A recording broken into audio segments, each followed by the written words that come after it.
Several times on this channel I've mentioned the famous Sonic 1 prototype, an early build containing assets you won't find in the final game. But there's actually a lot more behind this prototype than you might think. So let's rewind a bit and explore the story. As mentioned in the previous episode, Sega showed multiple early builds of Sonic 1 to the media. The Tokyo Toy Show demo, the WCES build, and others seen only in magazine screenshots or promotional videos, each showing the game at different stages of development. But that's all we got back then. What's more concrete, however, are prototype files. As you know, early Sonic games came on cartridges, and inside each cartridge was a ROM chip, a read-only memory containing a digital copy of the game. That's what made the game run on a console. And thanks to emulators, we can run those ROMs on a computer. Emulation itself isn't new, and as Sonic fans, most of us have already tried it at least once. Of course, I always recommend experiencing classic Sonic games on actual hardware, or through official re-releases. Now that raises an interesting question. If we can play all these final versions, what about the early builds? Could there be ROMs out there containing those prototype versions? Maybe even the elusive Tokyo Toy Show demo, or even more? To answer that, we need a quick timeline. Prototype preservation didn't really start with Sonic 1, it actually started with Sonic the Hedgehog 2.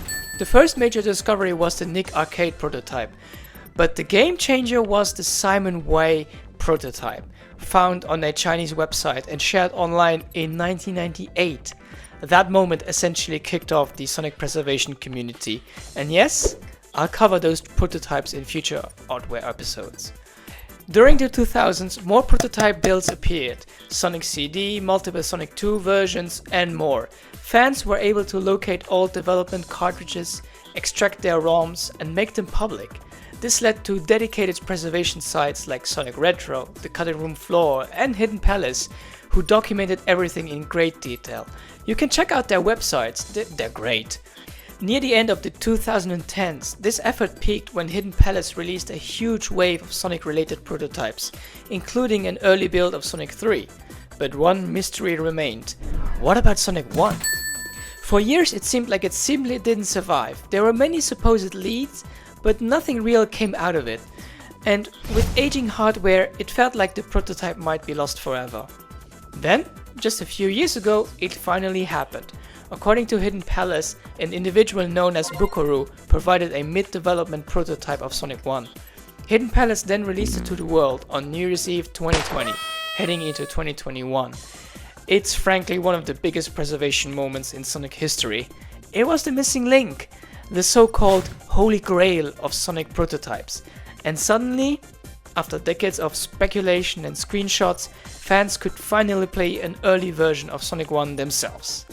So what's actually in it when you boot it up? First, you begin in Green Hill Zone, which is the most complete and polished area in the prototype. Act 3 even includes the Eggman boss fight, though it's definitely a bit rough around the edges. Then comes Marble Zone, 3 acts, mostly finished, but no boss. And oh look, the mysterious UFOs are still present in this build. Next is Spring Yacht Zone, though here it still has its earlier name, Sparkling Zone. It uses a prototype background that looks noticeably different from the final release. And only Act 1 is playable, before the game just jumps straight into Starlight Zone Act 1. This one looks very close to its final design, but once you finish this act, the playthrough just simply ends. To explore more stages, including Labyrinth Zone and Clockwork Zone, you have to go to the level select menu, and right away you'll notice the zone order wasn't finalized yet. Sega planned to have Labyrinth Zone come after Green Hill Zone.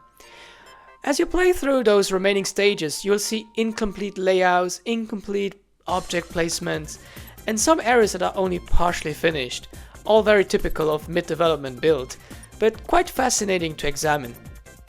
There are many graphical differences sprinkled throughout the game, and even the Sega startup screen is basic. The iconic voice clip isn't here yet, and many more details than I can cover in this video actually. So if you'd like a dedicated deep dive breakdown, let me know. And that wraps it up for this episode. It's wild that this prototype stayed hidden for almost 30 years, and who knows, maybe one day we'll even get our hands on the elusive Tokyo Toy Show demo. Until then, huge credit to community sites like the Cutting Room Floor, Sonic Retro, Hidden Palace for preserving these pieces of gaming history and making discoveries like this possible. Thanks for watching, and I'll see you in the next Oddware episode.